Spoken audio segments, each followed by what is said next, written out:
नमस्कार, आप देख रहे हैं इलेक्शन डीएनए और आपके साथ में विजेंद्र सोलंकी। राजस्थान की सियासत लगातार तेजी से बदलती हुई नजर आ रही है। कांग्रेस ने एक तरफ 25 सीटों पर नामों की घोषणा कर दी, तो अब एक एक सीट को लेकर विश्लेषण किया जा रहा है कि आखिर किस तरीके से सभी को साधते हुए, डैमेज को कंट्रोल करते हुए प्रत्याशियों को जिताया जाए ताकि मिशन 25 पूरा कर लिया जाए। दूसरी तरफ बीजेपी जो अभी भी 6 सीटों को लेकर उलझी हुई है और उन नामों की घोषणा अभी तक नहीं कर पाई। लेकिन इन दोनों के बीच में क्या बसपा एक ट्रम्प कार्ड की तरह राजस्थान की सियासत में दोनों के पसीने छुड़ाने वाली है, ये हम आपको बताएंगे, यानी कि दिखाएंगे हर खबर का डीएनए, इलेक्शन डीएनए।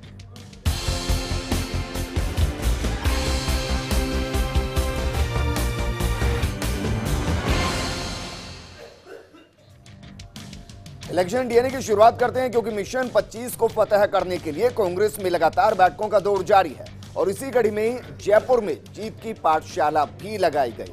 यानी लोकसभा चुनाव में जीत के लिए महामंथन किया गया है, जिसमें मुख्यमंत्री अशोक गहलोत मौजूद रहे, डिप्टी मुख्यमंत्री सचिन पायलट मौजूद रहे, प्रदेश प्रभारी अविनाश पांडे भी यहां पर मौजूद रहे और एक एक सीट को लेकर गहराई के साथ सियासी तौर पर चुनावी रणनीति बनाने के साथ मंथन किया गया है।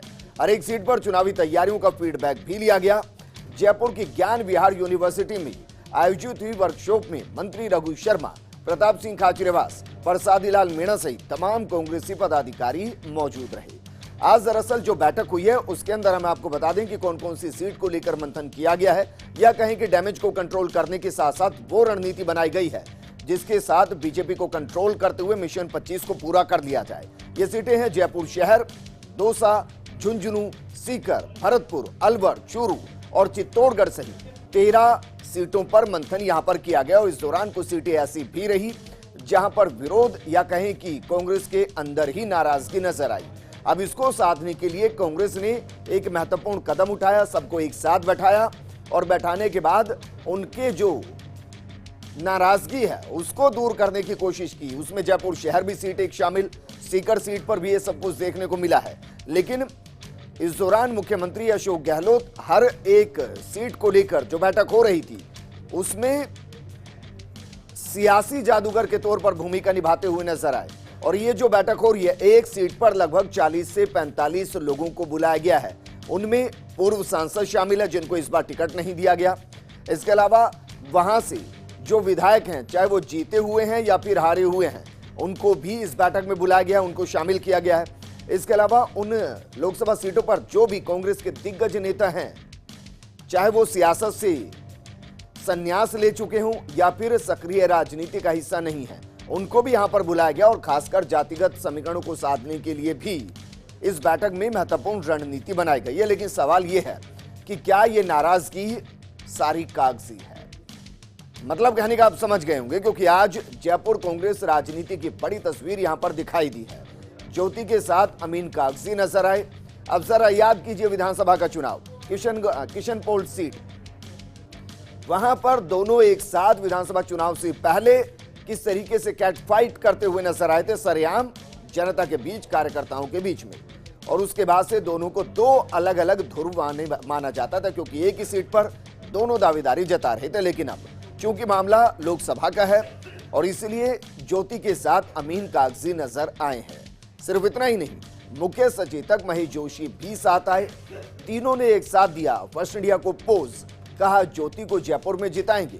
आखिर नाराजगी की चर्चा कागजी बताई नेताओं ने, यानी कि कागजी के साथ जो नाराजगी थी वो भी कागजी नजर आई। लेकिन क्या वाकई में लाइट कैमरा एक्शन के बीच में जो फोटो या वीडियो तस्वीर राजनेता जनता के सामने रखने की कोशिश करते हैं, क्या वाकई में अंदर खाने दिलों के अंदर वही प्यार, मोहब्बत और एक दूसरे का समर्थन नजर आता है? अगर ऐसा होता तो भीतर घात किसी भी पार्टी के अंदर, किसी भी सीट पर, किसी भी नेता के खिलाफ नहीं होती। लेकिन यह सियासत है जिसकी अपनी एक तासीर होती है और राजधानी की भी अपनी एक सियासत है। कांग्रेस की कोशिश यही है कि वैश्य मतों में सेंध लगाया जाए और इसको साधने का जिम्मा सीताराम अग्रवाल के पास दिया गया है। कांग्रेस नेता सीताराम रह चुके हैं 40 अध्यक्ष और यही वजह कि उनको इस जिम्मेदारी दी गई है, क्योंकि अगर जयपुर शहर की सीट पर जीतना है तो फिर वैश्य फेडरेशन को कांग्रेस के पक्ष में लाने की कोशिश बेहद महत्वपूर्ण है और ये करना ही होगा। क्योंकि अगर अग्रवाल और खंडेलवाल मतों की एकता की कोशिश पूरी हो जाती है और इन जो मत है इनको भाजपाई मत माना जाता है। और अगर ये कांग्रेस के पक्ष में पड़ते हुए नजर आते हैं तो देश में पिछले लोकसभा चुनाव में जो चौथे नंबर पर रहे थे सबसे ज्यादा वोटों से जीतने के मामले में, यानी कि सांसद रामचरण बोहरा, उनके सामने परेशानी खड़ी यहां पर हो सकती है। और यही वजह कि लगातार आज मंथन इस सीट को लेकर किया गया और हर उस समीकरण को टटोला गया जिसके आधार पर सांसद रामचरण बोहरा जो दोबारा यहां से मैदान में हैं, उनको ज्योति खंडेलवाल के जरिए शिकस्त दी जा सके।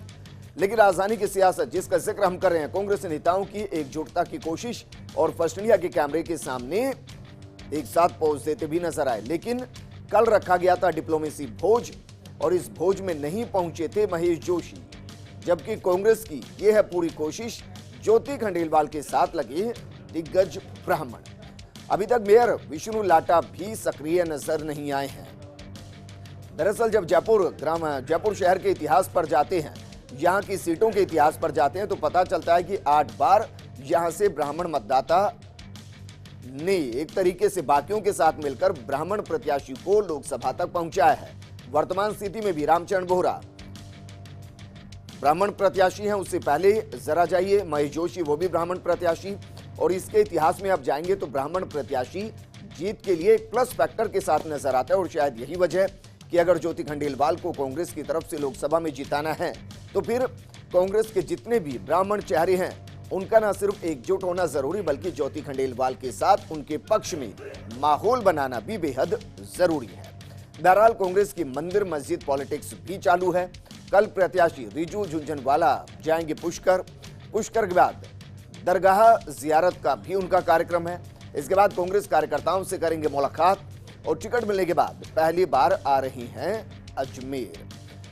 रिजू झुंझुनवाला को लेकर भी अजमेर के अंदर विरोध नजर आया। स्थानीय की मांग यहां पर की गई लेकिन उनको टिकट यहां पर दे दिया है। और कमाल की बात यह कि एक ही दिन में मंदिर भी जाएंगे मस्जिद भी जाएंगे, यानी कि हिंदू मुस्लिम से इतर एकता का संदेश देते हुए टिकट मांगने की राह में ख्वाजा की नगरी यहां पर नजर आने वाले हैं और पुष्कर भी जा सकते हैं। लेकिन दौसा में फिर शिवपाल गुर्जर दिखा सकते हैं जलवा। शिवपाल गुर्जर की नजरें टिकी हैं फिर दौसा पर। चर्चाएं परवान पर है कि बसपा की हाथी की सवारी कर सकते हैं शिवपाल। 1-2 दिन में शिवपाल गुर्जर के नाम का हो सकता है ऐलान। पहले भी दौसा से चुनाव लड़ चुके हैं हिमाचल मूल के शिवपाल गुर्जर। शिवपाल बिगाड़ सकते हैं कांग्रेस और बीजेपी का गणित। दरअसल ये एक तरीके से आप कह सकते हैं कि जातिगत आधार पर हिमाचल के गुर्जर जो हैं वो यहां पर आकर रिजर्व सीट पर लड़ सकते हैं। और इसी की वजह से बीते चुनाव में भी शिवपाल गुर्जर हिमाचल से यहां पर आकर चुनाव लड़ चुके हैं। और अब जो खबर है बसपा के साथ हाथी के साथ वो मैदान में हो सकते हैं। और अगर ऐसा हुआ तो शिवपाल गुर्जर न सिर्फ गुर्जर वोटों में सेंध लगाने की कोशिश करेंगे बल्कि इसके साथ साथ वो बसपा के वोट बैंक को भी साधते नजर आएंगे और इससे सीधे तौर पर कांग्रेस को नुकसान हो सकता है। बहरहाल अलवर में भी कुछ इसी तरीके के समीकरण नजर आ रहे हैं। अलवर में सियासत तूफान पर है। बहुजन समाज पार्टी ने इमरान खान को उतारकर मेव कार्ड खेल दिया है। ऐसे में कांग्रेस की मुश्किलें आसान नहीं मानी जा सकती क्योंकि बीते विधानसभा चुनाव में बीएसपी ने अलवर में रिकॉर्ड प्रदर्शन किया। तिजारा और किशनगढ़ बास की सीटें तो जीती ही, साथ ही पूरे अलवर जिले में बीएसपी के वोट बैंक में जोरदार इजाफा हुआ। आश्चर्यजनक तौर पर 10% वोटों में बढ़ोतरी देखने को मिली। बीएसपी के मजबूत अलवर में कांग्रेस के लिए चिंताजनक नजर आएगी। अब इसके पीछे का समीकरण क्या है, ये रिपोर्ट के जरिए हम आपको दिखा रहे हैं, जरा देखिए। विधानसभा चुनाव के बाद बाकी बची एक सीट रामगढ़ में हुए मतदान में कांग्रेस की साफिया ने जीत दर्ज की थी। यहां बीएसपी के उम्मीदवार जगत सिंह तीसरे स्थान पर रहे लेकिन वोट मिले तकरीबन 24,000। कारण साफ है कि अलवर में बीएसपी का परंपरागत वोट बैंक है। यही कारण है कि विधानसभा चुनावों के दौरान तिजारा से संदीप यादव और किशनगढ़ बास से दीपचंद खैरिया ने हाथी के सिंबल पर जीत दर्ज की। ये अलग बात है कि दोनों ही नेताओं की पृष्ठभूमि राष्ट्रीय दलों से जुड़ी रही है, लेकिन ये बात भी सच है कि यहाँ के नेता थर्ड फ्रंट के तौर पर मायावती की पार्टी बीएसपी को मानते हैं। दलित वोटों की बहुलता के कारण ऐसा है। यही कारण है कि 16% के लगभग वोट केवल अलवर जिले में बीएसपी को मिले। मुंडावर में बीएसपी का उम्मीदवार दूसरे स्थान पर रहा था। अलवर लोकसभा क्षेत्र में कुल एससी मतदाता हैं करीब 3,99,487। तिजारा विधानसभा क्षेत्र में 38,163, किशनगढ़ विधानसभा क्षेत्र में 56,449, मुंडावर विधानसभा क्षेत्र में 46,789, बहरोड विधानसभा क्षेत्र में 39,278, अलवर ग्रामीण एससी विधानसभा क्षेत्र में 63,167, अलवर शहर विधानसभा क्षेत्र में 48,330, रामगढ़ विधानसभा क्षेत्र में 55,513, राजगढ़ विधानसभा क्षेत्र में 51,798। बसपा के प्रभाव की बात करें तो अलवर लोकसभा क्षेत्र में आने वाली 8 विधानसभा क्षेत्रों में प्रत्येक सीट पर है दलित मतदाता। किशनगढ़ बास, अलवर ग्रामीण, रामगढ़ और राजगढ़ में तो 50,000 से अधिक एससी वोट हैं। काशीराम और मायावती का यहाँ के दलित मतदाताओं पर प्रभाव रहा है। हालांकि कांग्रेस पार्टी की ओर इन वोटों का सदैव झुकाव देखने को मिला। दलित बहुल सीटों पर बसपा को हमेशा से ही मिला अच्छा मत प्रतिशत। अब लोकसभा चुनाव में बीएसपी ने इमरान खान को उतारा है मैदान में। ये कांग्रेस के लिए माना जा रहा है प्रबल चुनौती के समान। विधानसभा चुनाव में अलवर जिले में बसपा के 2 विधायक जीते। तिजारा से संदीप यादव से जीते, उनको करीब 33% वोट मिले। किशनगढ़ बास से दीपचंद खैरिया ने चुनाव जीता। अलवर के जातीय गणित की बात करें तो यहाँ यादव करीब 4 लाख हैं, मेव करीब 3 लाख, दलित करीब 3 लाख, ब्राह्मण करीब 2,30,000, जाट करीब 1,50,000, गुर्जर करीब 1 लाख, मीना करीब 1 लाख, वैश्य करीब 1 लाख, राजपूत करीब 1 लाख। अलवर जिला मेवात ब्रिज मत्स्य क्षेत्र कहलाता है। अलवर जिले में कुल 11 विधानसभा क्षेत्र हैं। अलवर में तिजारा, किशनगढ़ बास, अलवर शहर, अलवर ग्रामीण, रामगढ़, बहरोड, राजगढ़, लक्ष्मणगढ़, मुंडावर आते हैं। ये जिला राज्य में सबसे अधिक मुस्लिम आबादी वाला इलाका है। बरकतुल्ला खां तिजारा से विधायक बने थे, बाद में राज्य के मुख्यमंत्री भी रहे। हालांकि बरकतुल्ला खां मूल रूप से जोधपुर के थे। यहाँ करीब 15% मुस्लिम आबादी है। अलवर लोकसभा क्षेत्र में मेव मुसलमान मतदाता हैं, 2,20,000 के लगभग। यादव और दलित मतदाताओं के बाद तीसरे नंबर पर आते हैं मेव मुसलमान। अलवर लोकसभा क्षेत्र का चुनावी इतिहास जातीय राजनीति से लबरेज रहा है। दिल्ली से सटे होने के कारण राष्ट्रीय राजनीति की हवा भी यहाँ नजर आती है। यादव यहाँ दोनों ही दलों के लिए ट्रम्प कार्ड रहे हैं। बीजेपी का जब जन्म हुआ तब उनके पास मजबूत यादव क्षत्रप नहीं थे, लिहाजा डॉक्टर जसवंत यादव सरीखे यादव क्षत्रपों को कांग्रेस से लाकर बीजेपी में स्थापित किया गया। आजादी के बाद से ही यहाँ कांग्रेस ने जड़ें जमा ली थीं, लेकिन समय समय पर जनता पार्टी और बीजेपी ने चुनौती दी। 1991 में पहली बार बीजेपी का यहाँ खाता खुला। राज परिवार की सदस्य के तौर पर महेंद्र कुमारी ने चुनाव जीता।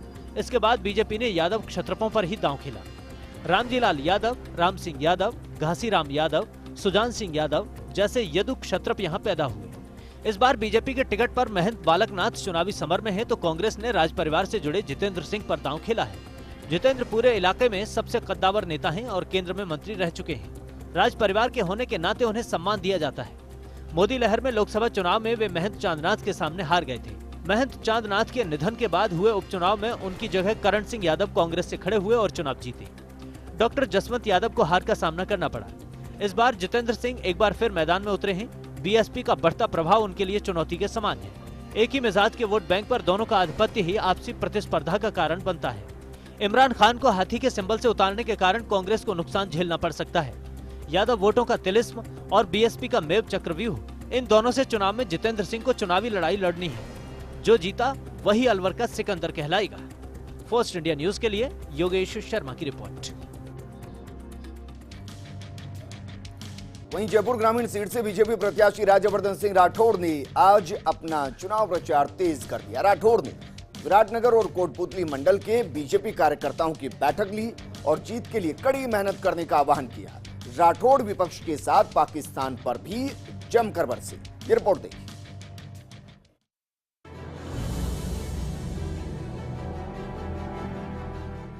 जयपुर ग्रामीण सीट से भाजपा प्रत्याशी और केंद्रीय मंत्री राज्यवर्धन राठौड़ ने अपना प्रचार अभियान तेज कर दिया है। राठौड़ ने विराटनगर और कोटपुतली मंडल के भाजपा कार्यकर्ताओं की बैठक ली और एक एक वोट की कीमत समझाई। इस दौरान राठौड़ ने केंद्र सरकार के विकास कार्यों का बखान किया। वहीं मीडिया से बातचीत में राठौड़ ने कांग्रेस के घोषणा पत्र को धोखा पत्र बताया और कहा कि कश्मीर जैसी जगह पर सेना के विशेष अधिकारों को कांग्रेस खत्म करना चाहती है। राठौड़ ने कहा कि देश के टुकड़े टुकड़े करने के नारे लगाने वाले लोगों का कांग्रेस साथ दे रही है। अब ये कांग्रेस अपने धोखा पत्र में लेकर आ गई है कि मीडिया को किस तरह से उस पर अंकुश लगाए जाएंगे। तो अब आप सब सोच लो कि क्या होने वाला है। प्रेस काउंसिल ऑफ इंडिया का एक्ट बदली करना चाहते हैं, वो भी ये लिख के ले आए। ये जो armed forces special powers act है, जो फौज के पास एक स्पेशल पावर दी जाती है जिसके तहत वो काम करते हैं, आतंक के खिलाफ लड़ते हैं, उसको बदलने की तैयारी इन्होंने कर ली है। उसमें धोखा पत्र में लिख दिया है कि हम armed forces special powers act को बदलेंगे। ये सारे के सारे 124A जो धारा है उसको बदलना चाहते हैं। जो JNU में टुकड़े टुकड़े गैंग था कि भारत के टुकड़े टुकड़े करेंगे, उनके ऊपर अंकुश न लग पाए, उस धारा को भी ये हटाना चाहते हैं। राठौड़ ने प्रदेश सरकार पर भी हमला बोला। 10 दिन में किसानों का कर्ज माफ और रोजगार भत्ते के नाम पर कांग्रेस पर झूठ बोलने का आरोप लगाया। साथ ही केंद्र की योजनाओं को लटकाने की बात कही। राठौड़ ने कहा कि विपक्ष और पाकिस्तान एक ही भाषा बोल रहे हैं। पाकिस्तान कहता है कि मोदी हटाओ, मोदी हटाओ, वैसे ही विपक्ष भी मोदी हटाने की बात कह रहा है। बालाकोट में देश की वायुसेना ने इतना बड़ा ऑपरेशन किया, पाकिस्तान उस जगह पर आज भी मीडिया को नहीं जाने दे रहा। वहां आतंकियों को दफनाकर पाकिस्तान मदरसा बनवा रहा है, लेकिन कांग्रेस को इसका सबूत चाहिए। उधर राठौड़ ने कांग्रेस के उम्मीदवार कृष्णा पूनिया के उस बयान पर भी पलटवार किया जिसमें पूनिया ने खुद को खुले मैदान का और राठौड़ को AC में खेलने वाला खिलाड़ी बताया था। राठौड़ ने कहा कि मैंने छाता लेकर आतंकियों से लड़ाई नहीं लड़ी है।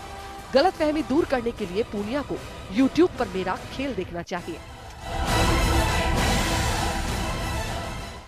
मैं 26 साल तक सेना में रहा हूं। मैंने आतंकियों का सामना करा है, उनके ऊपर हमला करा है, उनको बर्बाद करा है आतंकियों को। मैंने छाता लेकर आतंकियों से लड़ाई लड़ी थी क्या? मैंने हाथ में छड़ी लेकर आतंकियों से लड़ाई लड़ी थी क्या? और जरा YouTube पे जाके देखिए कि राज्यवर्धन राठौर का खेल क्या है। हवा में एक तश्तरी उड़ती है 90 किलोमीटर की रफ्तार से, उसको हवा में मारना होता है। ऐसी आधे सेकंड में 2 उड़न तश्तरियों को मैं मारता हूँ और वर्ल्ड का रिकॉर्ड मेरे नाम पर है। बहरहाल जयपुर ग्रामीण सीट हॉट सीट बन गई है और मुकाबला ज्यादा रोचक हो गया है। Shivendra Parmar, first India News, Jaipur.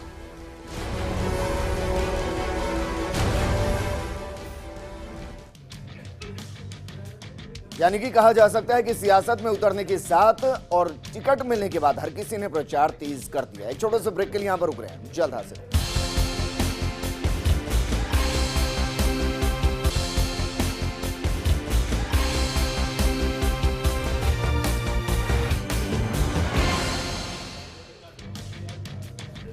Break के बाद आपका स्वागत है। लोकसभा चुनाव में विधानसभा चुनाव से 20% कम नफरी मिल सकती है। जयपुर संभाग के लोकसभा चुनाव की तैयारियों की सचिवालय में हुई समीक्षा बैठक में जब दौसा में संवेदनशील केंद्र ज्यादा होने से ज्यादा नफरी की मांग उठी, तब ये अहम तथ्य उभर कर सामने आया। ये रिपोर्ट देखिए।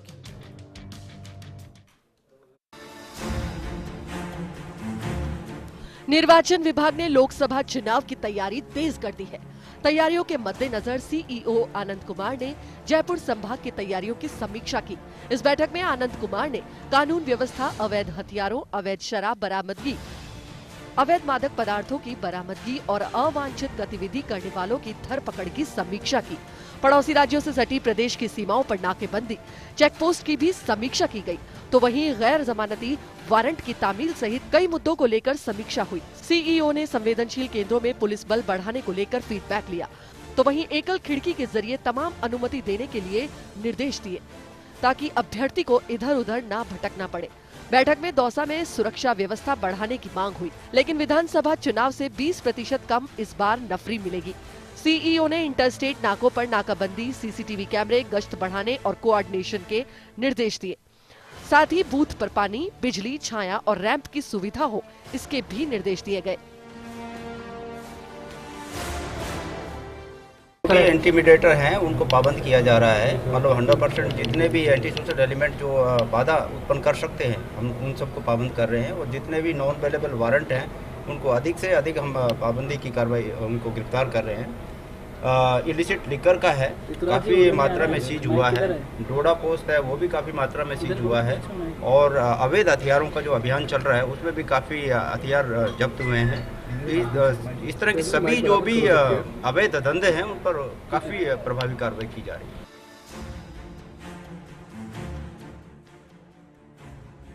कानून व्यवस्था के नोडल अधिकारी ML लाठर का कहना है कि अवैध शराब के खिलाफ लगातार कार्रवाई हो रही है। रात 10 बजे बाद सोशल मीडिया पर प्रचार करने के मामले में सीईओ अनंत कुमार ने कहा कि अगर व्यक्ति अपनी निजी पोस्ट डालता है तो इस पर कार्रवाई नहीं हो सकती। अगर कोई और या फिर समर्थन में पोस्ट डाली है तो कार्रवाई की जा सकती है। इसके लिए सोशल मीडिया सेल निगरानी रख रहा है। पिछले लोकसभा चुनाव में मरुस्थलीय इलाकों में जहां जहां चल मतदान केंद्र थे वहां स्थायी मतदान केंद्रों की व्यवस्था कर ली गई है।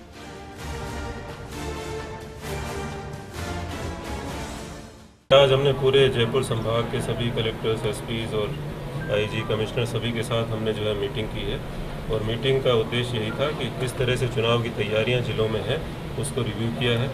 सबसे पहले तो हमने वोटर लिस्ट की बात की है और जो नए वोटर जो जुड़ रहे हैं उनको एक कार्ड जो है समय के ऊपर वितरित हो जाए, इसके बारे में हमने बात की है।